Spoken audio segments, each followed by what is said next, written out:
most important thing about the Mediterranean diet is the ingredients, the fats, the oils that we use, also the spices.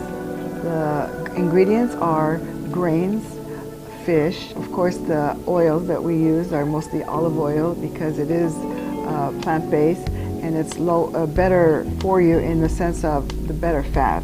What else do we need in our pantry and our refrigerators to cook like Zove? I always keep fresh herbs such as parsley, mint. Those are an integral part of cooking the Mediterranean diet. I have, of course, condiments, the preserved lemons.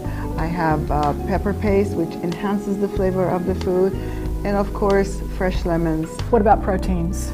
The proteins are mostly chicken, fish, or meat, where you would incorporate all those ingredients. Now,